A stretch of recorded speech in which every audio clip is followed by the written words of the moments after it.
Hello everyone, hi. If I could encourage you to take your seats, that would be great.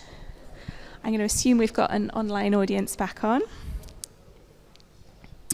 Thank you very much. So just to very quickly introduce myself, I'm Olivia Harrison. I'm the Chief Executive at the Learned Society of Wales.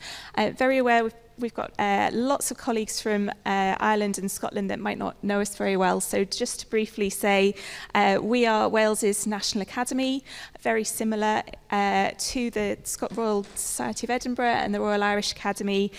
So our National Academy and across all the disciplines, sciences, arts and humanities.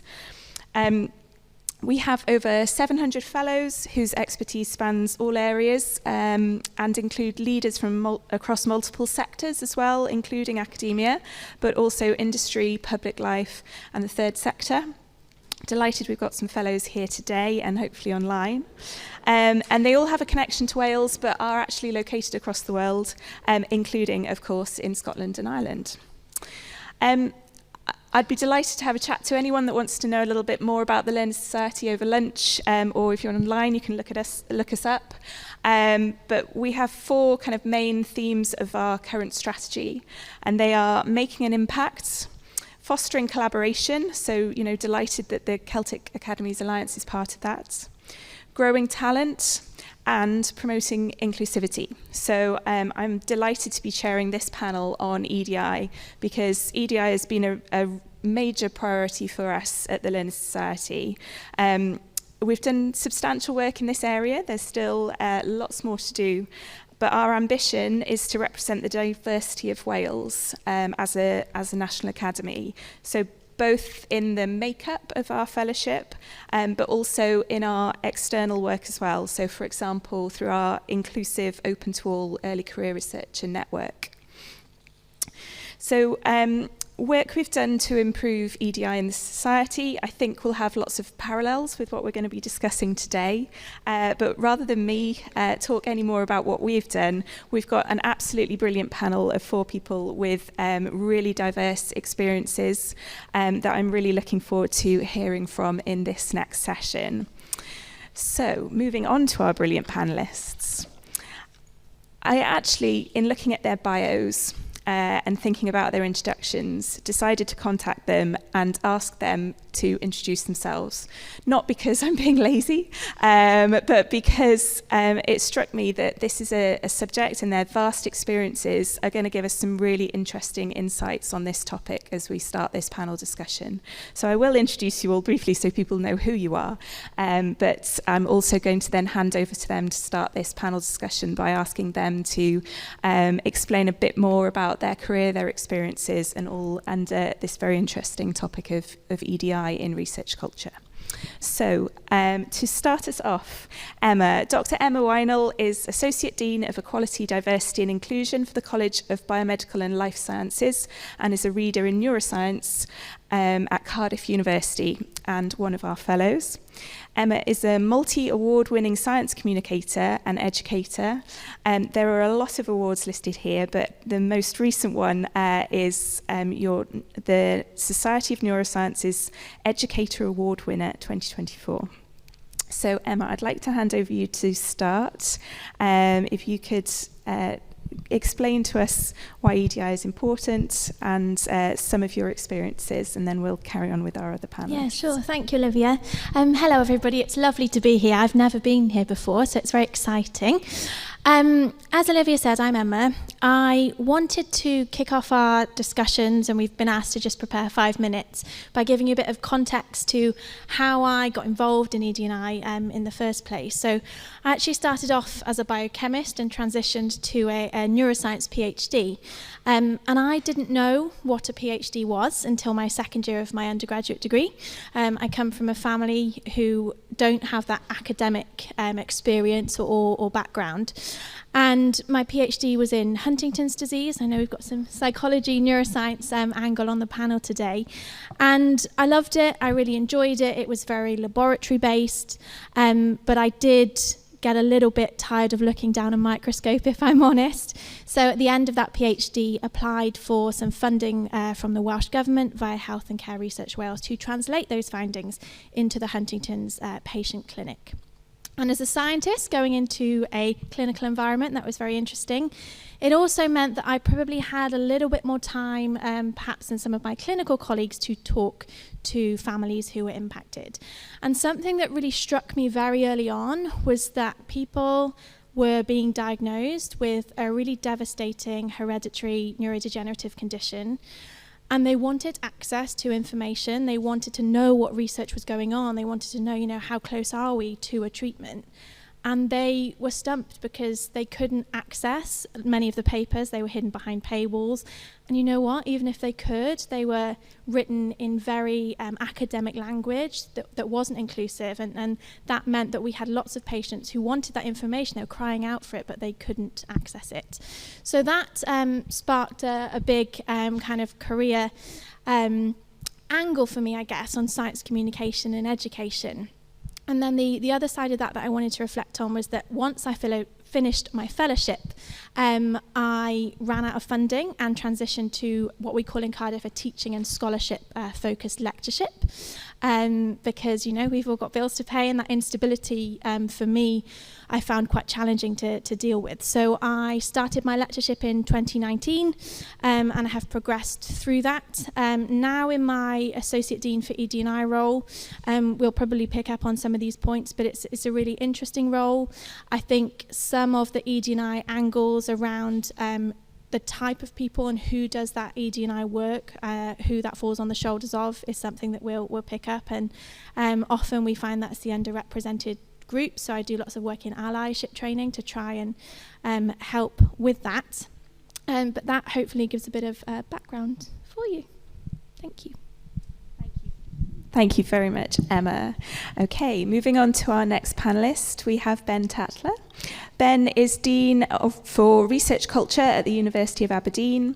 His remit includes strategic responsibility for developing, implementing and evaluating initiatives designed to enhance a positive research culture.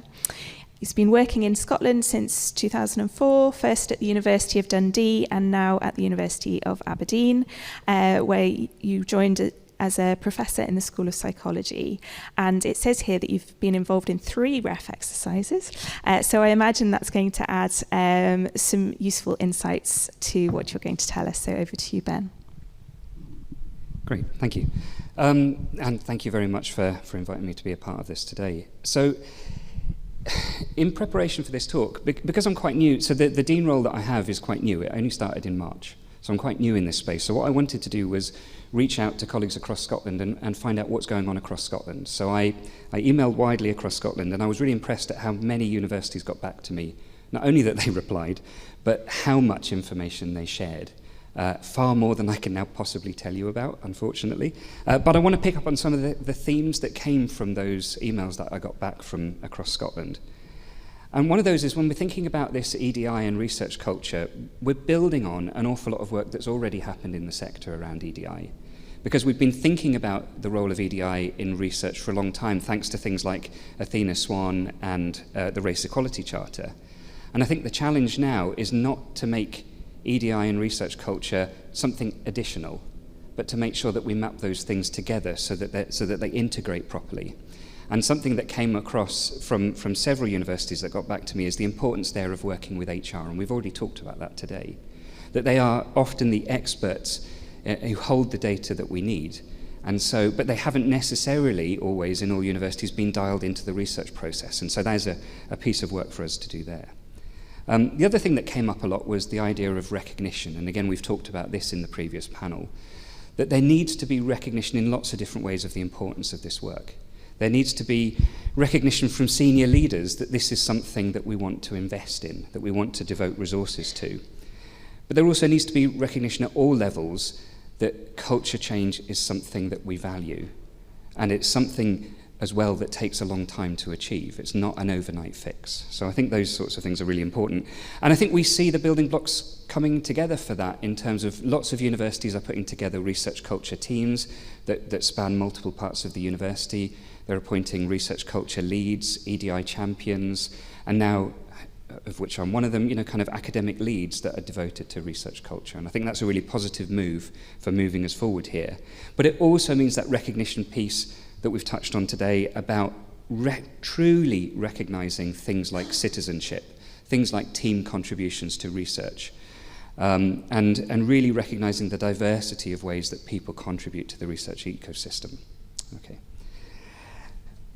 If we're going to do all of this effectively, it was also pointed out that we need good data. Okay. And that's something that we have some good data, particularly around gender and around race, but for other protected characteristics, we often don't have as good data. And we particularly don't necessarily have good data around the intersections of these protected characteristics. So I think we really, again, need to work with HR colleagues and look at having the right underlying data for us to really identify the priorities in this space. And then to go on and make sure that we're doing something effective, that we're actually producing something that changes the way that things work. The final point that was really clear from people responding to this is the importance of, and the value placed in Scotland in particular, on collaboration across the nation. The fact that if we want to do this effectively, we have to be collaborative across universities. We can't be in competition with each other. And I think, I feel extremely lucky to work in a nation where there is a huge spirit of that, and it exists already. We already have effective and existing networks around all parts of the research life cycle, from really good, Scottish graduate schools and DTCs across Scotland, DTPs, sorry. We have Scottish Funding Council funded Alliance research challenges. We have networks around all sorts of things like knowledge exchange, commercialization, culture, and research and development, and these work really well.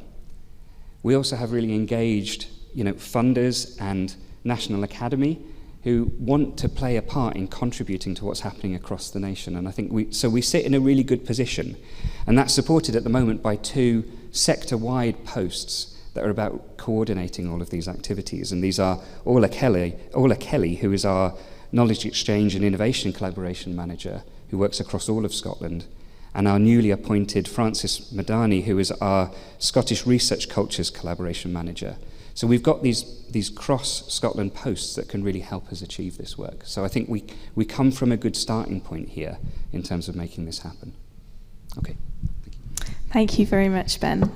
I hope this is all stirring up lots of questions for you, because we are going to do questions from the floor later on, but I will continue to our next panellist, Linda Oyama. Dr. Linda Oyama is a microbiologist and lecturer at the School of Biological Sciences and Institute for Global Food Security at Queen's University Belfast. Her research interests centre on understanding antimicrobial resistance, otherwise known as AMR, I understand, in microbes from a One Health perspective. Linda leads the AMR Hub at Queen's and the Futures AMR Network, a global network whose vision is to harness young talent for innovation in tackling the AMR challenges across human and livestock systems. She is an executive group member of the UK Young Academy and a council member at Queen's African Research Scholars Network. So over to you, Linda. I'm so excited to be here. Usually don't need the mic because such a loud voice. Thank you so much for having me. And you would see from the trend in the things that I'm involved in that I'm quite passionate about early career professionals and researchers, and including all of those people in these courses to solve global and, in the first place, societal challenges. So I'm going to start with the first one that you said, the AMR Hub and then the Futures AMR Network. So the AMR Hub is something I only started as an academic. Well, I started my own lab group, so my own independent lab group 2 years ago, so 2022. And one of the first things that I noticed was that even though we had a lot of researchers at Queen's who were very well known for doing work on antimicrobial resistance, there was no, people were working in silos. We didn't have a community. And if you put AMR in UK, and you were looking to go and do a degree or something, Queen's would not be the thing that comes up first. there would be other institutions that would be well known for it. And I was a little bit, I thought, why? Because we have all these amazing people who are doing work on vaccines, who are doing work on new technologies, delivery methods, and looking at even class 3 pathogens and lots of wild respiratory pathogens. Queens led a lot of the science communication during the COVID pandemic. So why don't we have that recognition? So I thought it was a way to bring people. I thought we need to come together. We need to make ourselves known in the things that we do, and we need to do this by working together. So I came up with the AMR Hub to try and bring people together, and that's been going well. So I'll talk about that maybe a lot more if you have questions. We actually have an event next week as part of the World AMR Awareness Week, which involves all of the stakeholders that you can think of in Northern Ireland. I have a QR code if you want to join online, and I can share with you later on. In terms of the Features AMR Hub then, in Features AMR Network, this is one of 8 UKRI-funded research networks to tackle antimicrobial resistance, and this was only funded this year. Our network was the only network that had our focus mainly to harness young talent to build the next generation of AMR experts. And I was leading that network with other ECRs, because I thought, although we have so many networks which have an element of encouraging ECRs, we really need ECRs to be trained. We need them to have a voice. And then you heard that I was a member of the UK Young Academy, and as well as an executive member. And if you don't know about the UK Young Academy, you should, because technically the Royal Irish Academy is one of our partner academies for the UK Young Academy. So it's more like your Young Academy of Ireland, which you have here. And we are an organization of early career professionals and researchers, so not just academics, who are really passionate about making change to our own societal problems, but also to global challenges. We want to amplify underrepresented voices. We want to see how we can use technology as an enabler, as we've been discussing this morning, and do that ethically. We want to also, I've written some notes down here because I led the strategy development for the UK Young Academy. So, and we want to support young early career members. So with all of that, I have a few things that I want to throw out to everybody today. The first one is recognition of contribution, but not in the way that we talked about it this morning. It's more to do with author lists. Just very recently, it crossed my mind that there is something to do with corresponding authors. I didn't realize that there was something about corresponding authors. I thought corresponding author just meant somebody that you want to, the reviewers, the journal can go back to if they need something, or people who read the article can go back to if they need to clarify something. I didn't realize that there was a hierarchy to corresponding authors, and it seems as though PIs or leaders want to be the corresponding author. And I found it strange because, again, I've only just started my lab, right? So I just make my students corresponding author because I'm like, it's your paper.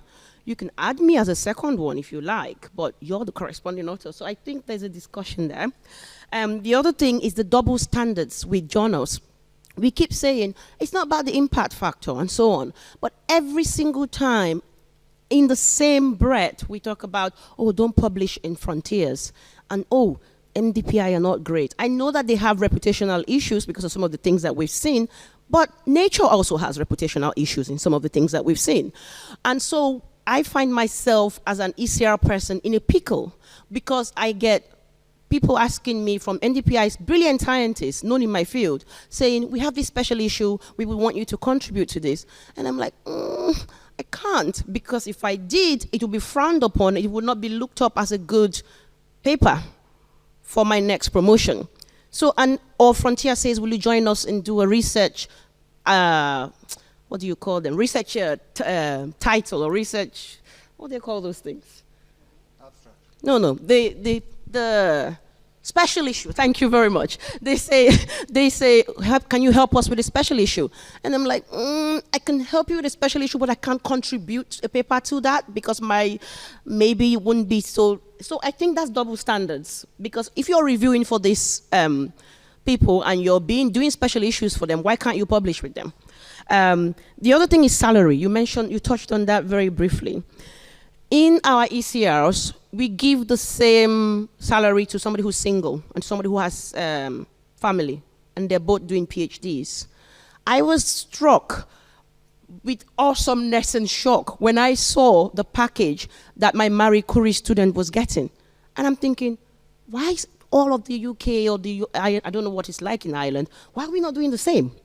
If you have a family, you have family allowance, a specific amount for each family member, it doesn't matter how many, and that's already in the budget. And that really enables a more mature student who wants to come into research to be able to do that. They're earning a salary of over 33,000 a year. We're still struggling to increase it to 19,000 a year. And we don't even provide provision for people who have extra caring responsibilities. So why would I do a PhD? No wonder our people don't want to do one. So I have other issues that I think getting replacement cover instead of sharing the load. When people go on sabbatical, what happens in most institutions is that they then divide all of their teaching to other people to cover, which already adds stress. So how is that helping research culture? We should maybe find money to bring somebody new for that temporary cover, so that other people's workload doesn't increase. I'm going to leave it there just to see if that sparks some discussion. Thank you. Thank you very much, Linda. Okay, and on to our final panellist, Martin Galvin. Dr. Martin Galvin is a researcher at University College Cork with an interest in higher education reform and university social engagement, particularly in advancing community-engaged research and scholarship. He supports the development and implementation of the UCC Civic and Community Engagement Plan, and he's a member of the National Campus Engage initiative of the Irish Universities Association. Previously at the University of Limerick, he managed a large multi-year investment in the development of interagency working and a new social services for children and older people in Limerick City. Martin, over to you. Yeah, thanks a million. Yeah, just to say, I'm a first generation researcher, so I come to the whole conversation and dialogue about research culture very much through kind of a personal lens and a personal commitment to diversifying kind of what we consider researchers to be and who are researchers. I think it's really important. So my parents, neither of them would have completed secondary school. My dad left primary school earlier than he should have, and subsequently, I kind of began my working career before I went to Trinity as a student. I was 24, went in there as a mature student. So my job before I went into Trinity, I was working in a supermarket and had worked in kind of hotels and the pub industry as well before that. So when I kind of came into academia, I suppose I came in with that kind of lens and that kind of, I think that's coloured my kind of view of things. I also worked as an inner city teacher for 10 years in a really, really marginalised and alienated setting. And kind of deep experience of working with people whose voice is kind of marginalised from decision making and marginalised from society. And I worked in Limerick subsequently for the University of Limerick on the Limerick Regeneration Initiative for about 8 years, and again working with deeply, deeply marginalised communities who are, not just alienated from decision making, but I would say kind of almost alienated from the democratic process itself.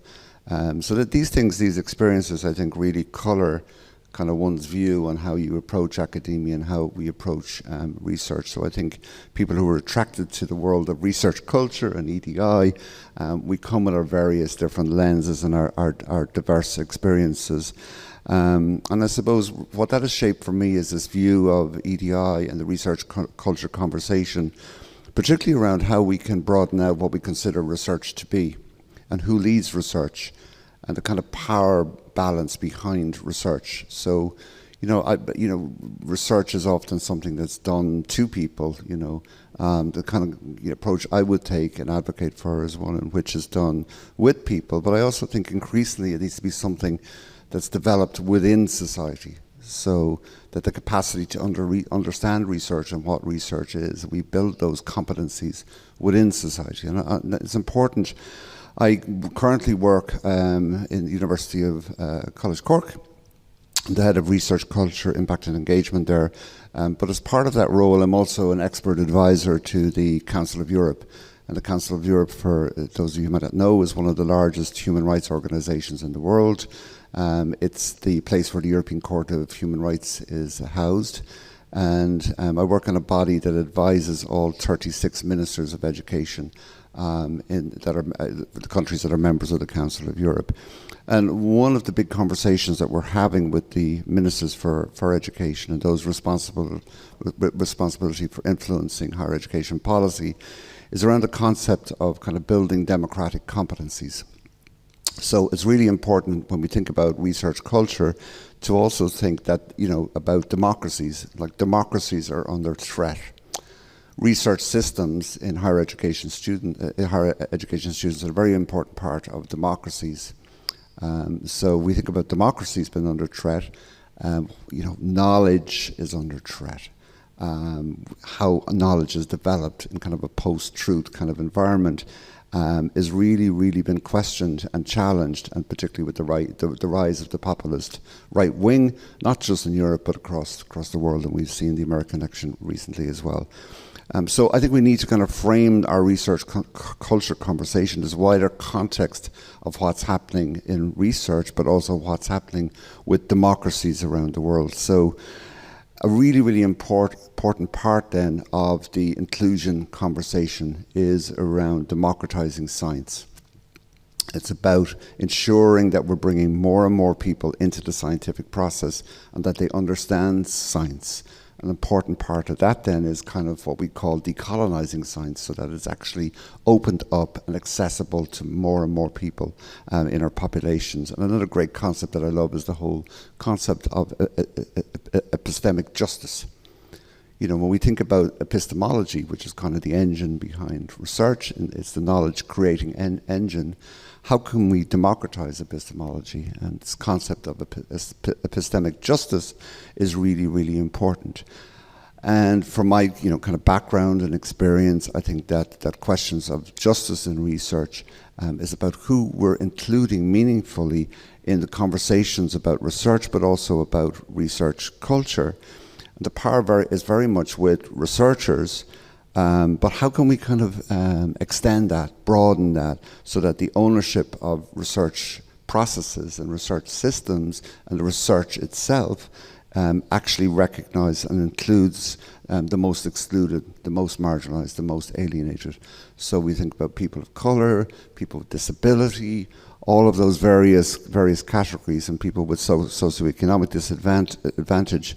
Their voice is often not, included in research. Research is increasingly kind of an activity for the well-heeled.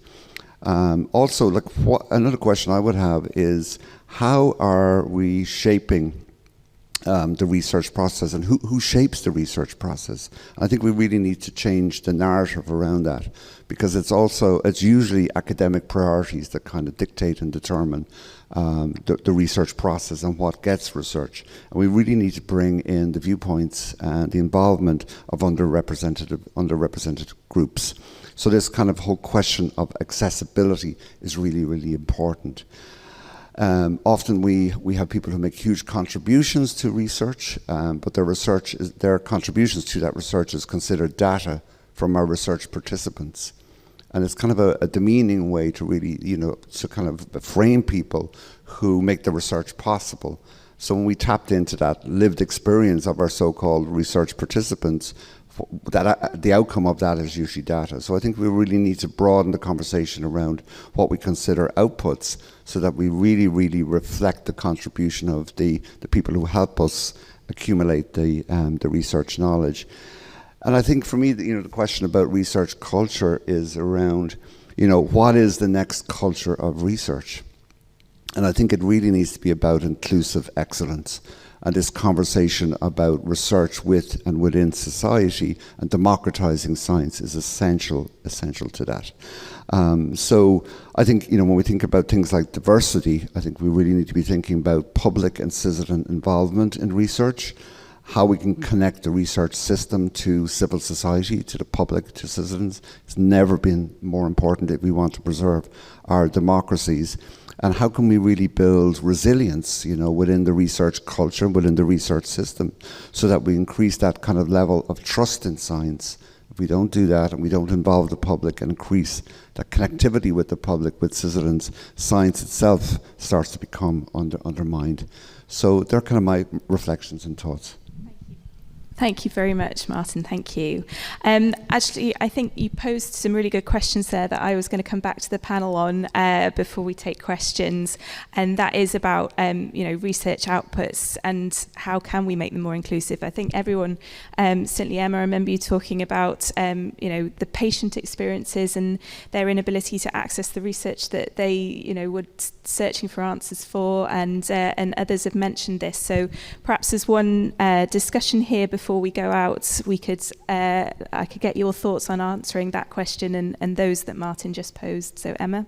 Yeah, thank you. And I want to be really clear, that's not on the patients, that's on us, I think, as academics, as researchers. We need to communicate, and science communication, the way that we communicate, I think feeds into a lot of the comments that were made, and all too often, I think, as a scientist, speaking about that co-creation piece, lots of our research participants are frankly terrified to come into a university building. It's an ivory tower to them. Research is something, as you said, it's done to them. They're worried about being a guinea pig, and really embedding that. So I think it's a great thing to co-create, but often the co-creation funding schemes are very a very small amount of money, and they are limited, and they're not really embedded. So, are we doing this properly, or is this more of a tokenistic thing that we are kind of doing to try and help? So I think ED&I does need to be embedded, and, some of my personal reflections on taking on an ED&I role were, is this going to be helpful? Because, any ED&I issue, some people might say, well, that's Emma's remit, that's her role. I actually think that leadership angle is really important, but ED&I is everyone's problem. And so in order to kind of change that, I think we need to be giving people more time and more value in the work that they're doing. And then if I could just one other thing, picking up what Linda said, I work with loads of incredible students at Cardiff, and I think, that generation, not exclusively, because we have lots of different types of students, but they're really keen to call this out. There does seem to be a tide of change where our students are saying, that isn't good enough. So I think that co-creation with students as well as with patients and other research participants as well. Thank you. And there's some real overlaps here with the previous panel as well, aren't there, around environments to call things out. Ben? Yeah, so I think another piece around this is about the recognition piece as well, isn't it? So, we have these schemes like the credit taxonomy that are meant to try and help us recognise people's full contribution and the full list of contributions. But I think there's still drivers that need to be put in place to make that really effective, and I think the ref has a role to play. I think the whole importance of tying. Of thinking about how many authors are on a paper and things like that has constrained thinking in the past about that inclusivity in authorship. We're moving away from that, but we still don't know exactly how that's going to be dealt with in this current ref. And funders really matter here as well, in terms of the way that we apply for research funding, the way that it's awarded, and the way that teams are recognised within that application and funding decisions. I think there's a really, there's a lot of change that needs to go into supporting this to allow academics to properly understand how to engage with this fully. So I think there is a lot of drivers out there that can really help chip away at our ability to do this effectively and authentically. Okay. Thank you. And Linda? So I'm usually very pragmatic. I usually take a very pragmatic approach whenever I hear of a concern. So when you said, Emma, about this patient cannot access the papers. That's one problem. Then they access it, but they don't actually understand what it's saying, right? I just wonder, we have a lot of, within the Royal Societies and the societies here, we have a lot of expertise and a lot of people who are communicators, who help us say what we want to say in a better way. Should we be asking journals, when we've submitted this very highly academic jargon paper, is there something we can do to translate those to almost blog newspaper style, so that every journal that has something that a patient potentially might be useful to them has a version that they can just understand without reading through 10 pages of methods and 10 pages of techniques, and just really simple language. So I've called it the science newspaper that you can understand and be part of, and they can contribute to that, and directly to the corresponding author as well, if that makes any sense. And the other thing that we've said about participants not being recognized, and that kind of recognition, we have a project where we've been working with farmers and vets, and on one side, and another project where we've been working with companion animal vets, and we're recruiting pet owners, so specifically dog owners, to give us their dog poo and the poo of themselves, right? So one of the ideas that we came up with when co-creating was, actually, maybe we can't list all the owners because they don't want to be listed because of ethical issues, and but they're very happy for us to list the names of the dogs, how old they were, what they liked. And I think that would really make your research accessible, because who doesn't like pets, right? So, but we can include, all the pets and all the pets who took part in this study. And you can have a whole, supplementary information, where you can say what was the pet's favorite thing and why their owners liked them. Because then you make that research more personable and more emotive, rather than it just being, oh wow, we went around collecting dog poo and this is what scientific thing we found.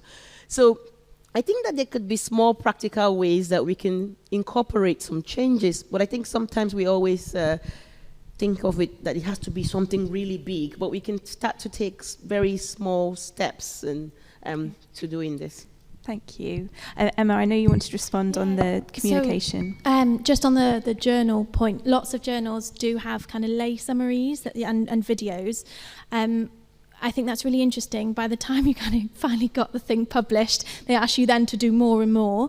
And also in terms of, are the right people going to go onto a journal's website and access it too? So we have done work with lots of media organisations, for example, the Science Media Centre. So if there's a big, revolutionary paper in the Huntington's field, for example, getting research together with organisations, media organisations, to make sure that press coverage is accurate and authentic and relevant too. So there are some small steps there, but I think, in an environment that's designed around ivory towers, and, you're encouraged to write in really inaccessible language. But I think the challenge there is adding to workload again, unfortunately. Thank you. And Martin, any response to the rest of the panel in answer to your question? Yeah, I mean, I suppose one of the things that I think consistently about is the fact that, we really need to acknowledge the research culture conversation also in the context of the climate crisis and climate change. And I think this is something that we might kind of not kind of realize, I suppose, and I think that connection needs to be made consistently in our collective work.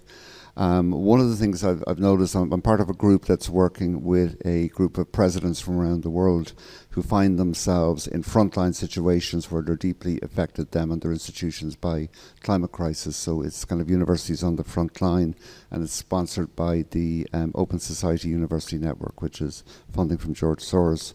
And what we've kind of seen as part of the conversations with these presidents and rectors who find themselves in really extreme circumstances is the breakdown between research evidence and public policy, and the trust between the two. So where that research and public policy interface is broken down or doesn't exist, there are enormous problems in those societies, in those countries. So we're very fortunate in Ireland. We have a kind of, really good relationship between the research system and the policy system. At the heart of all of that is research culture. If we're not getting research culture consistently right, the research evidence and the data, the information, that kind of knowledge transfer and co-creation piece really has a huge detrimental effect. So I think we kind of need to kind of extrapolate out and see the role that we have in kind of this bigger picture, because the need for really good research evidence has never been greater. With the climate crisis, never been greater. So it's critical that we get this right. And one of the things that I've seen, over a little bit of a career now in this area, is that what is starting, I think, to work really effectively is this learning we're doing on the research side from the innovation side. So there's this concept called open innovation, and it's the processes that people use for innovation. We often think about research and innovation as two separate things. I think more and more we need to bring them together, and particularly the open innovation processes. They're really, so when we talk about things like co-creation and co-production, a lot of those words are coming out of the innovation side of the house. So I think research and the research culture has this additional step to really embrace, which is, what are the solutions? Yes, we're producing really good research evidence and data, but how can we bring that then into solutions? And I think that's the kind of anthropocenic era that we're in. We've caused the harm. How can we start now to help through using research evidence to come up with innovative solutions and bring research and innovation together? I think this whole world of innovation really opens up the whole EDI and inclusiveness conversation as well, because it's about bringing more and more people into the research system and embracing different types of expertise. It's no longer about academic expertise. There are many types of knowledges and types of expertise, so it's really about working kind of in a partnership way with multiple forms of knowledge, including indigenous knowledge, which is really important, and that's the decolonization piece. Starting to decolonize research systems so we have more and more respect for indigenous knowledge. Thank you very much. That reminds me of the earlier conversation about the value of respect and respecting the entire ecosystem and respecting these different viewpoints and areas of expertise. So thank you very much. I'd like to check in, Jennifer, are there questions online? Yeah, thanks, Olivia. So we just have 3 questions in online, one around research funding and assessment, and then 2 around diversity. So I'll probably just read the 3 of them to the panel altogether. Yeah. They're kind of linked. So just on research funding, we have, how much can individual institutions or national frameworks for research funding and assessment hope to improve research culture without change within the broader global research ecosystem around the incentives for healthy behaviours? And who else should be involved in this conversation to affect change?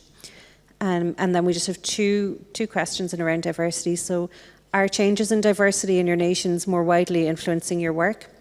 And then also, there's a lot of EDI work taking place in universities, some perceived as impactful, others less so.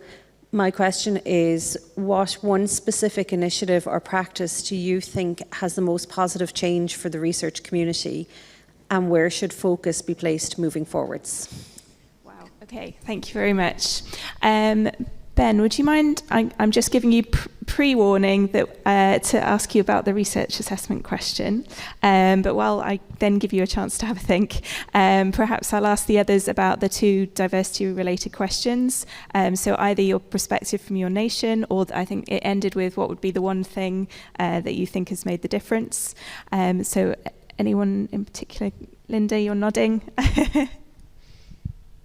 I think one of the questions says, is the way that EDI is working within maybe institutions changing the way that we work or affecting the way that we work? I think so, yes.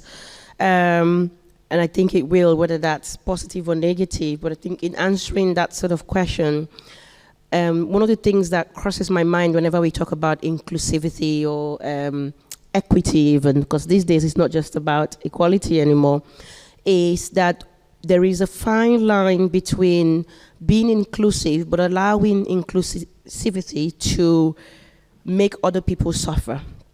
So I'll give an example. We have a lot of work ongoing about neurodivergence and supporting neurodivergent people within our institutions, within research. But something that has come up that I see quite often is that the institutions are doing their best to support neurodivergent people, but I don't know whether there's enough training for neurodivergent people in how they also communicate. So I'll give an example. Of course, if I'm neurodivergent, I get stressed because something hasn't happened when I want it to happen. And therefore I send an email out and I say, I want this done now, or is there nobody here who can do it? So the tone of the message can also mean that you're disrespecting the other people who are actually trying to help you in that situation. And many times what faculties do is that they rally around a PI. I'll give a very specific example here, where a neurodivergent researcher said, I would like a meeting immediately because the time that you're all proposing, I want to be on holiday. And also, I feel like there's nobody who really understands what I'm researching, and which is essentially not the case. So first and foremost, insulting all the professionals who were trying to help them, and also assuming that those professionals will have the time at that time to deal with the situation immediately.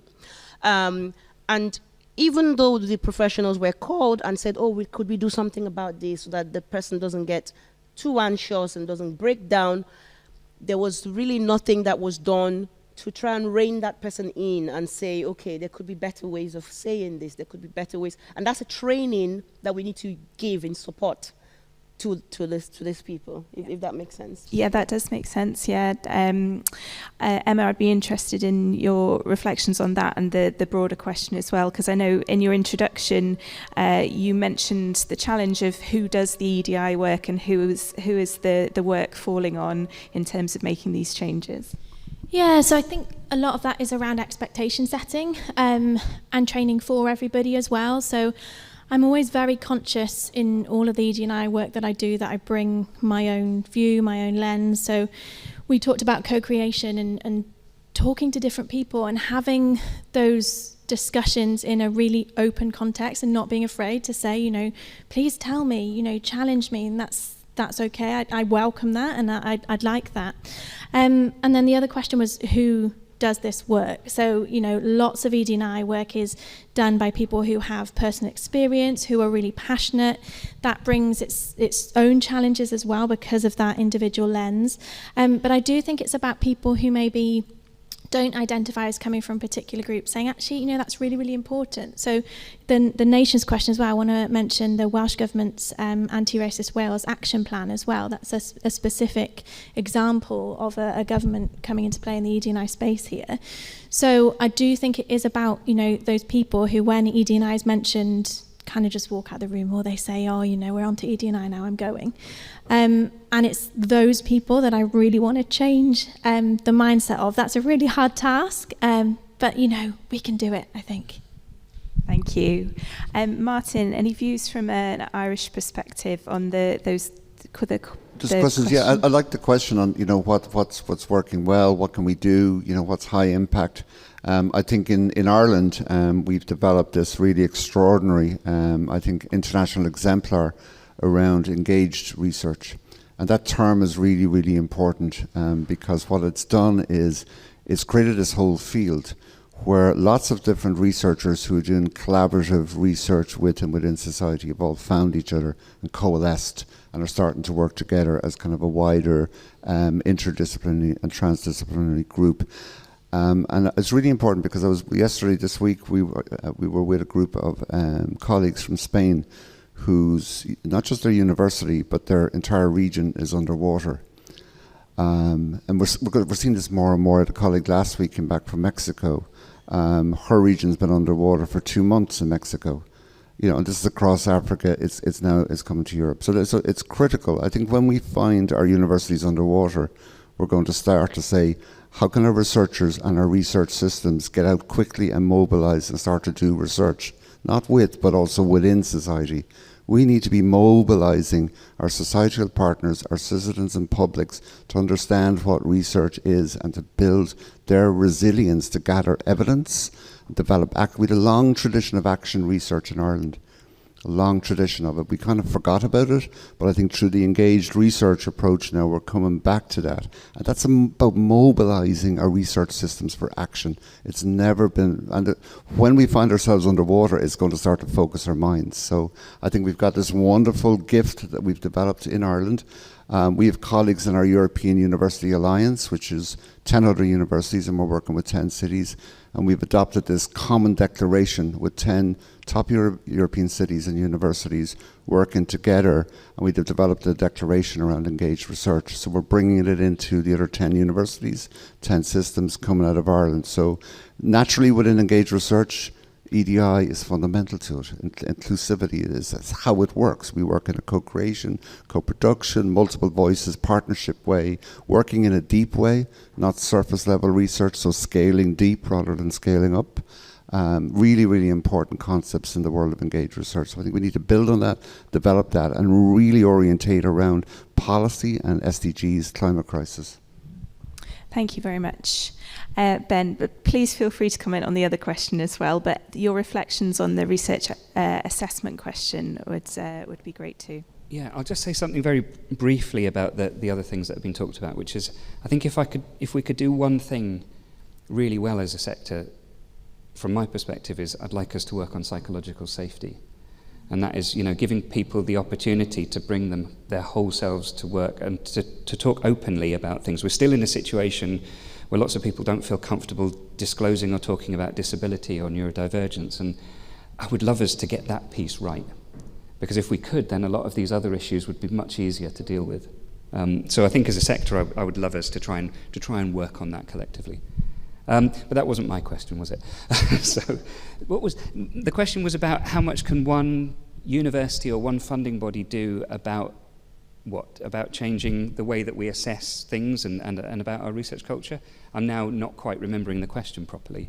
Jennifer, could we have a repeat? Yeah, and I was all engaged in listening to what you guys were saying rather than thinking. I tell you... you got it? Yeah, sorry.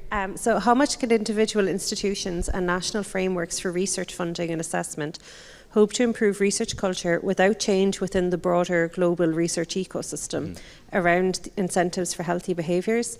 And who else needs to be involved in this conversation? Okay, I think it's a great question. And there is always that worry about, maybe we won't make a difference if we just do something in our university. But I think we have the potential in this room, in the context that we all work in, to do something across our nations and with each other as well, because Scotland is a small nation with 19 universities. We actually have the potential, if we are talking to each other and working together, to do something that truly spans everywhere and that draws in the Royal Society of Edinburgh and that draws in the SFC. And so even though we're each individually quite small, if we are really collaborating with each other and really sharing these experiences about what does and doesn't work, then I think we do have the potential to produce something at a national level that can serve as a model that other people can then look to. And so that might be quite small beginnings, but I think it has that potential. And I think that, we talk about the REF in good and bad ways. I think it has... It can act as a kind of force for good in this space as well, because the fact that we now have this people, culture and environment section of the REF is making universities and senior management teams engage with questions that they didn't need to engage with before. And so we're suddenly seeing all this proliferation of work and effort and investment in research culture that didn't exist a few years ago. So I think it does have a positive driving force. Of course, there's the other side, which is that fundamentally the REF drives competitiveness, and that really, really doesn't work in favour of what we're doing. But I think if we take that driving force and use it in the way that we would all like to in terms of collaboratively, then we can start to model good behaviour and show the benefits of that at a national level that other people can learn from. So I think, it's a big, long journey, but I think we have the potential to contribute to that at this stage. Thank you. I'd like to take some questions from the room as well now. Yes, one over there. Hi there. My name is Emma Farrell. I'm from UCD, but I'm also a member of Young Academy Ireland. I think one of the things that's been on my mind throughout the morning, as all of our excellent speakers have been sharing their ideas, is the elephant of money. So we know, for example, in Ireland, higher education is chronically underfunded. You know, as an early career researcher, you know there are very few jobs and a lot of people competing for them. And we've spoken over and over again this morning about how competition is the antithesis of research culture. It breeds all the conditions for fraud and for all the things that we are trying to prevent. I think that's one of the things that I would like to highlight. But the second part, and it kind of comes back to Martin's excellent point and really inspiring point about the importance of research for democracy. I think all of us who are researchers will have come, often through engaged research, across ideas or subjects that warrant lots of further attention. But you have a square research peg and all the research funding holes are round, and it doesn't fit into the funding agendas, which are often driven by government or different higher level policy agendas. So it feels like, who am I doing research for? Am I doing it for all the reasons I got into research for? And that's driven again by money. And I suppose the question for me is, do we have a responsibility as researchers to highlight this, to fight it, just as we might fight on climate issues or any other big issues? Is it important for not just our profession, but for democracy? And again, to Martin's point, that we highlight the importance of integrity in research and fairness in research and equality in research. And without sufficient funding, all of those things are immediately undermined. So thank you. Thank you. Some extremely important points there. I'd ask the panel for their comments then on what can we do in tight funding environments in a way that limits what we could potentially do. What can we do? And to go back to the question about what should we be doing and saying, and what should the research community be saying? Yep, Ben? I think I'd come back to the point almost that I was just making, which is that, you know, we're all working in contexts where if we collaborate, we do have the ability to lobby our governments, and we can really, you know, build a national consensus on what we think needs to be talked about and what needs to be improved, and we have that then collective power to do that within the nations that we're working in, because we're working in across relatively small groups of universities. So I do think we have a responsibility to do that, but we also have the ability potentially to make something happen by doing that. I think just to pick up on another point related to the money thing, which is that we're in a situation where universities have very, very different resources to put into this. And that creates a bit of a strange tension. You know, certainly within Scotland, we've got 5 universities that got £1 million each to work on research culture from the Wellcome Trust, and that's a fantastic investment for the Wellcome Trust. But it creates then a different problem within the research culture space across the nation, which is that some people are trying to do the same level of activity without £1 million, you know, and that becomes a very difficult thing to work with. And so I think how we navigate that space is not at all straightforward, and it requires a lot of thought at the sector level, how we deal with those kind of inequalities of resource that's going into this in the first place. Thank you. Martin, yes? Yeah, it's an excellent point, the question of funding, because it underpins everything that we're trying to do.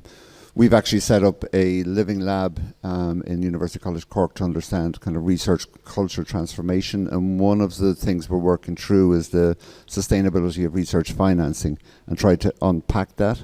And I think it's really an issue of kind of what we don't know. So the more we know about the issue, the more we're developing what's called kind of decision-making supports.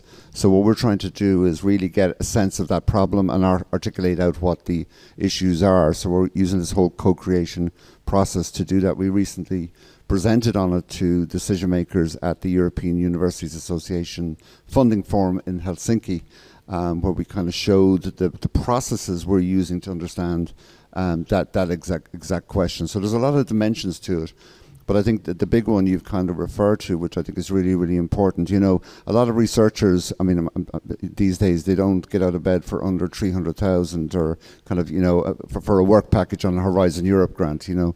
So I think there's a lot of funding around kind of policy-orientated research where the questions are been set by the European Union or been set, you know, in Ireland or various countries by national research funding bodies.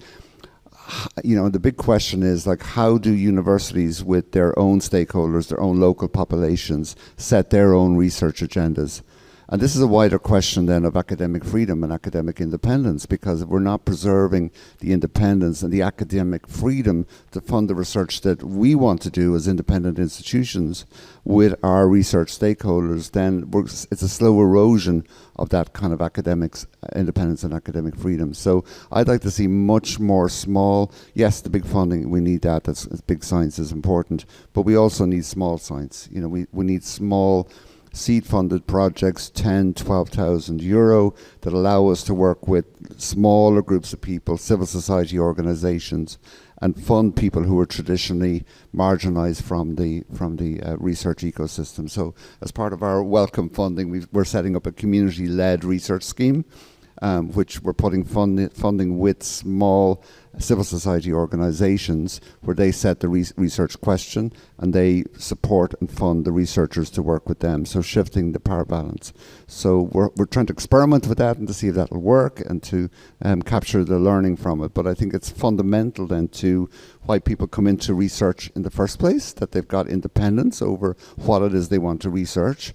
And if we erode that and use funding as a way to erode that, we're in big trouble, And then secondly, how can we really expand out and extend those who are included in research systems, but also involved in setting research questions and involved in the research? We need to fund community-led research and community-engaged research.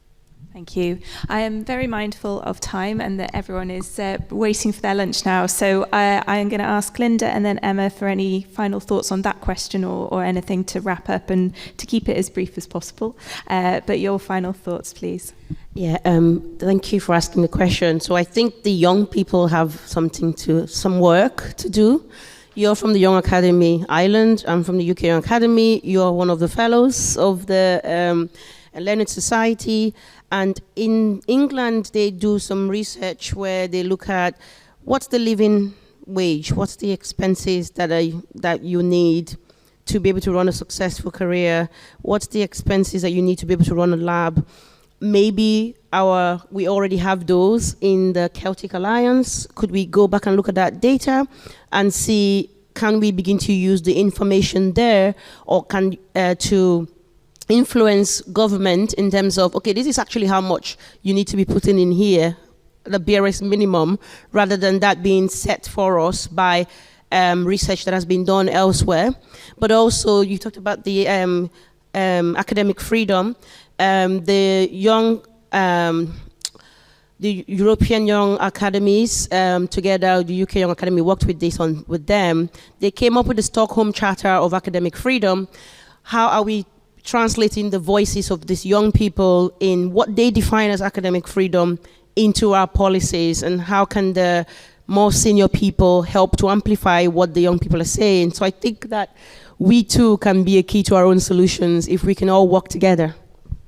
Thank you very much. And Emma?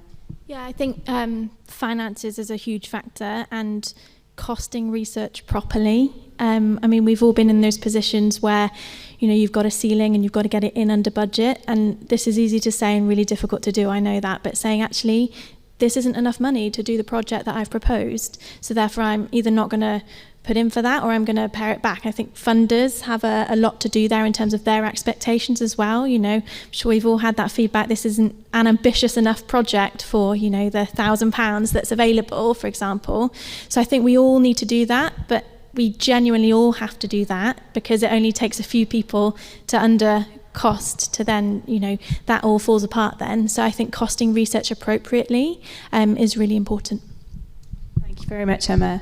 So could I ask you all to give a big thank you to our lovely panel.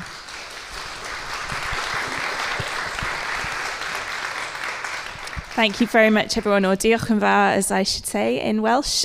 Please do head through for lunch.